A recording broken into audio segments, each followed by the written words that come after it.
Hello everyone, welcome back to our channel. So வாங்க கொஸ்டினோட சொல்யூஷன்ஸை பார்க்கலாம். Shown in the figure are the position time graph of two children going from home to school. Which of the following statement about the relative motion is true after both of them started moving? Their relative velocity.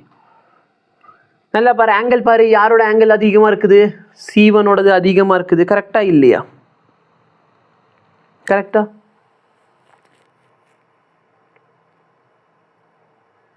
So C1 ஓடது அதிகமாக இருக்குது. அப்போ relative velocity of C வந்து greater.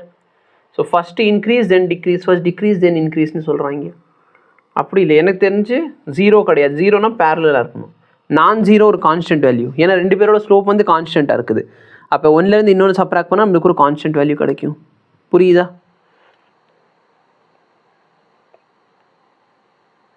இப்போ நீங்கள் பார்த்த சொல்யூஷனை பெரிய long வீடியோலேருந்து நாங்கள் கிளிப்பாக எடுத்து போட்டிருப்போம். ஸோ மேபி உங்களுக்கு புரியல அப்படின்னா எங்களுக்கு கமெண்ட் பண்ணுங்கள். நாங்கள் கண்டிப்பாக இந்த வீடியோக்கு ஒரு டெடிகேட்டான சொல்யூஷனும் கொடுக்குறோம். ஓகேவா? இல்லை புரிஞ்சிடுச்சுன்னா வீடியோவை லைக் பண்ணுங்கள், மற்றவங்களுக்கும் ஷேர் பண்ண முடிஞ்சால் ஷேர் பண்ணுங்கள். தேங்க்யூ.